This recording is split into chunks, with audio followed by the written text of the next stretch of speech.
How you guys doing today? Beautiful 77-degree day here in North Carolina weather. It was snowing about 2 weeks ago. Now it's 77. Who would have thought? Anyways, what are we looking at today? This is the Todd Rexford utility tool, also known as the Rexford Knives R.U.T. That's where the Rexford utility tool.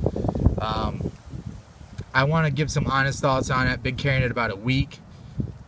They sell out really fast. They're really high in demand. He's also doing some custom run versions of these for certain knife shows. I think sometimes he does the lotteries and auction on his USN forum. So this is just the plain Jane from Blade HQ. Cost is around $135. I know. That's what I want to talk about with you guys, and why I think a lot of people are curious. You know, there's a big trend in the knife community right now, and I think it's exploding more and more every day with the presence of Instagram in everybody's pocket, people checking on it a few times a day, and you see awesome pictures with something like this. What do I have in my pocket today? Bum, bum, bum, no surprise. So you see a picture of something like that, you know, and you just start to wonder, what the heck is that little thing? So that's how I found out about it. Now, $135 for a little can opener. Yes, it's made out of titanium. Yes, Rexford is one of the world's best knife makers. Is this a mid-tech thing, or is it machined in his shop?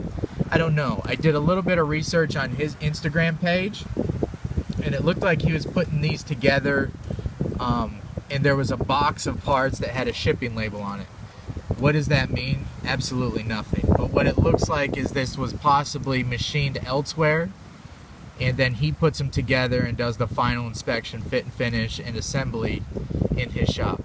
That's just what I'm completely drawing my own opinion on. He could custom make these 100% in-house and just assemble them, and maybe in that picture he had a shipping box and that's where he put all of his finished machined parts. So I don't know if any of you guys know, are these custom pieces machined by his machines, or are they outsourced somewhere? It doesn't really matter, but it would help justify the cost a little, I guess. So real deal is $135. This is a real deal. I say that because there are a few fakes on eBay. Of course, there's always going to be, you know, clones out there, especially when it's kind of a simplistic tool like this, made out of titanium. You got your bottle opener here, your flathead screwdriver if you needed to adjust, maybe a pivot on your XM18, right? This is my left hand, it's not working too good, but it could do that. What most people are going to buy it for is because it carries this little utility blade. So just like it has a frame lock relief here, just like this, right? And that springs over right here on this tab. You just push it over and you pull the blade out,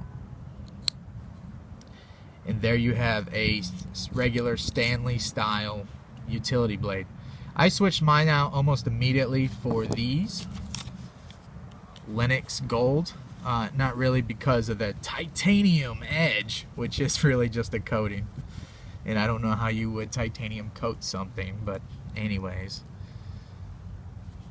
you guys probably know more than I do. These have 4 notches up front, where regular Stanley blades only have 2. That gives me some extra reach if I ever need it. So it clips. This is your locking mechanism right here. It's that little tab right there. Clips in. Now if I'm on that back notch, I've got more reach than I would have with the regular Stanley replacement blade. Now I was really interested in this because I'm in the wine business and I'm opening boxes all day long. I bet I open at least 100 boxes, you know, 4 times a week. So it's probably at least 400 boxes per my work week. And then also sometimes I have more expensive wines that come in like a crate. They don't usually need like a huge pry bar, usually something like a sturdy knife or a little pocket pry tool will pry those open.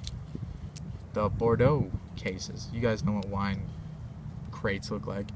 So you slip this under there and pry it open, walk it around the edge and pry it open. And then of course, when I do indulge in some adult beverages that require a cap lifter, I got it right there.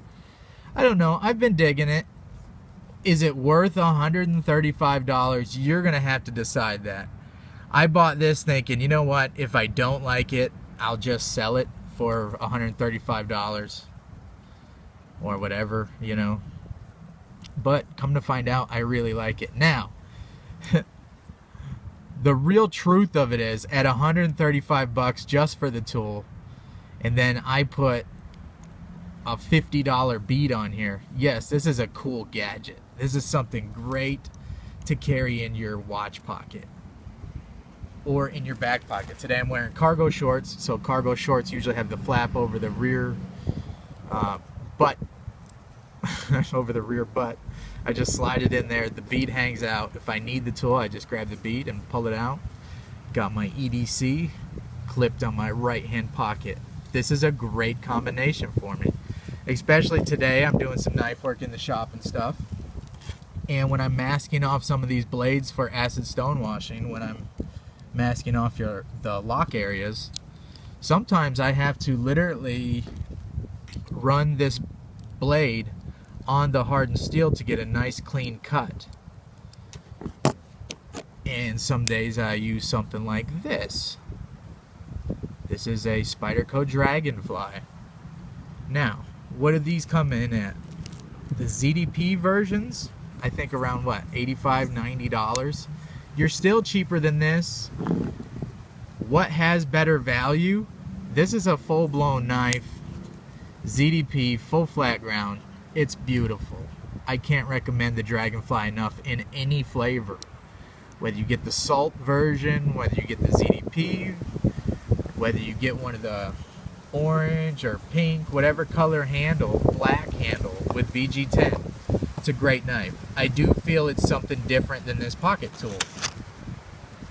You know, it's just different. It's not as cool, I don't think. But it probably works better, just being honest. I've been carrying this a lot, and I do like it, but would maybe something like this serve you a little better? If you're talking pure utility, Victorinox Cadet, you've got your blade, right? You've got your cap lifter, your bottle opener somewhere on here. And you could use this as a little pry tool and screw the pivot on your XM18. Arguably, this is probably a better utility tool than this. But I do feel there's something different. So, I don't know. Maybe it's just me trying to justify my purchase of a $135 pocket tool. But I really like it. Can I recommend it to you?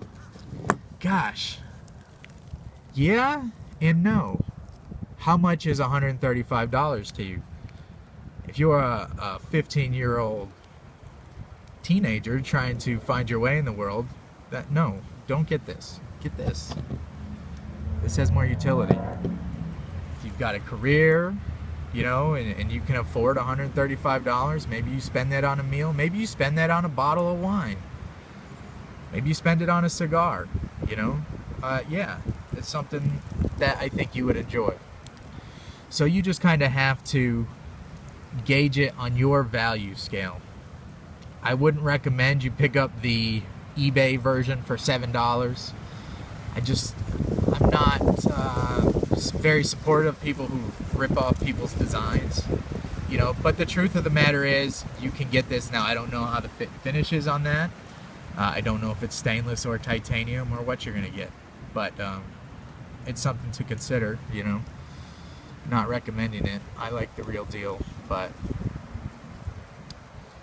the Rexford R.U.T, I like it a lot. We'll see if it stays in my EDC rotation.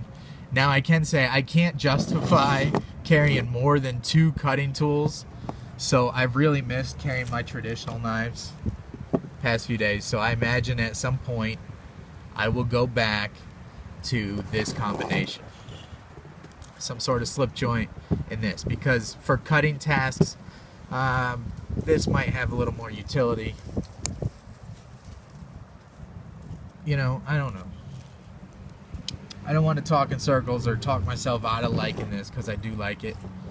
But it's very expensive. This is almost a $200 by the time I paired it up with the bead. Of course, you wouldn't have to put the bead on there, obviously.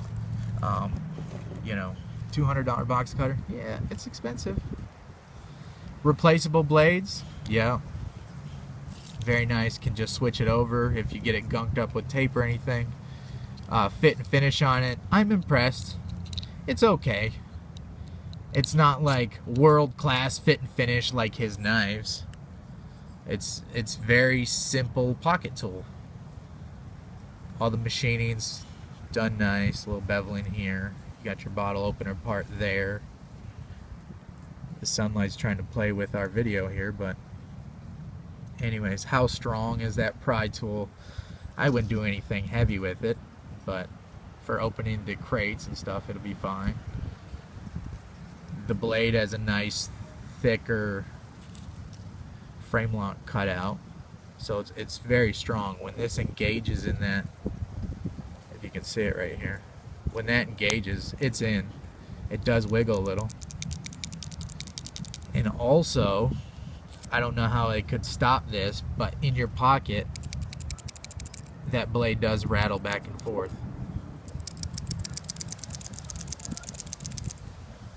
So, you know, some people are going to say it's stupid. Some people are going to say it's awesome. Thought I'd let you know my thoughts. I like it. I wouldn't recommend it to everybody. There you go. It's useful to me.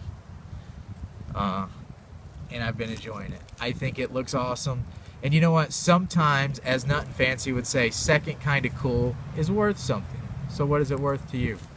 If you enjoy something like this, then totally jump on one if you can find it. If not, you know, if you want to carry some sort of secondary, obviously a cadet's a great choice. Obviously a Dragonfly paired up with your larger knife, even a slip joint of some sort. I love the GEC Talon. I'm gonna make a video on the slip joints that are like my top 5s, something like that. That's it, guys. Hopefully you enjoyed it. I've got a ton of videos coming up. I could make a video every day. I just need to find some time. I appreciate you watching, hanging out. Appreciate all the comments, all the likes, all your subscriptions. Seriously, it means a lot. Thanks.